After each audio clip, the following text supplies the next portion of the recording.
ಒಂದು ಕಾಲದಲ್ಲಿ ತುಂಬಾ ಸ್ವಚ್ಛವಾಗಿದ್ದ ಪಡುಬಿದ್ರಿ ಬೀಚ್ ಇದೀಗ ತುಂಡದ ಬೆಂಚುಗಳು, ಕಡಲ ತೀರದ ಮುಖ್ಯ ಭಾಗದ ಇಂಟರ್ಲಾಕ್ ಟೈಲ್ಸ್ಗಳು ಕಿತ್ತೋಗಿದ್ದು, ಪ್ರವಾಸಿಗರು ಈ ಬೆಂಚುಗಳ ಮೇಲೆ ಕುಳಿತುಕೊಂಡು ಪ್ರಖರ ಸೂರ್ಯೋದಯ ಮತ್ತು ಸೂರ್ಯಾಸ್ತವನ್ನ ಆನಂದಿಸಲು ಬರುವ ಪ್ರವಾಸಿಗರಿಗೆ ಸಮುದ್ರ ಕಿನಾರೆಯಲ್ಲಿ ನಿಂತುಕೊಳ್ಳಲು ಭಯಪಡುವಂತಾಗಿದೆ.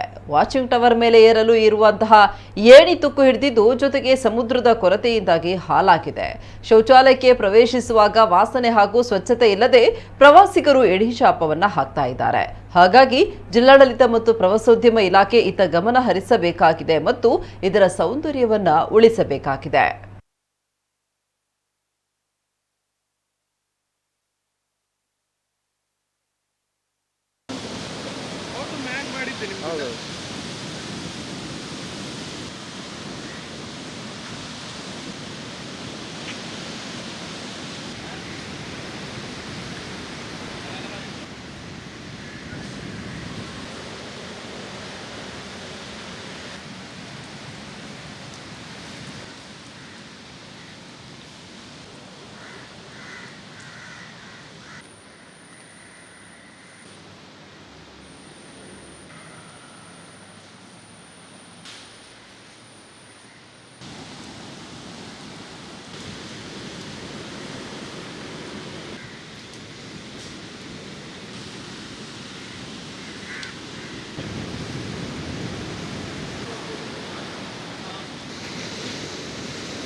ಇದು ತುಂಬ ಪ್ರಸಿದ್ಧ ಸಮುದ್ರ ಅಂತ ನಾವು ಎಲ್ಲ ಕಡೆ ಬರ್ತಾ ಇರ್ತೀವಿ ನೋಡೋಕ್ಕೆ ಅಂತ.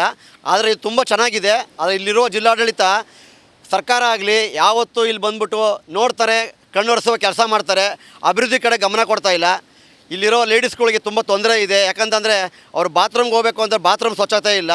ಆಮೇಲೆ ಸ್ನಾನ ಮಾಡಿದಾಗ ಬಟ್ಟೆ ಚೇಂಜ್ ಮಾಡಬೇಕು ಅಂತಂದರೆ ಒಂದು ಬಾಕ್ಸ್ ಇಲ್ಲ, ಒಂದು ಅಂಗಡಿ ಇಲ್ಲ ನೀರು ಬೇಕು ಅಂತಂದರೆ.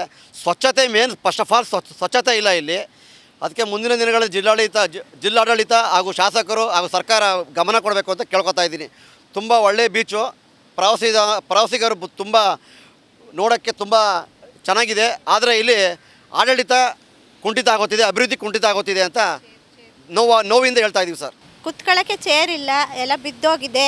ಬಾತ್ರೂಮ್ ಸ್ವಚ್ಛತೆ ಇಲ್ಲ, ಲೇಡೀಸ್ ಬಟ್ಟೆ ಚೇಂಜ್ ಮಾಡೋಕ್ಕೆ ಇದಿಲ್ಲ, ಎಲ್ಲ ಬಾಕ್ಸ್ ಇಲ್ಲ. ಎಲ್ಲ ಕ್ಲೀನಾಗೆಲ್ಲ ಮಾಡಿಕೊಡ್ಬೇಕು, ಕ್ರಮ ತಗೋಬೇಕು ಎಲ್ಲ ಬಂದು.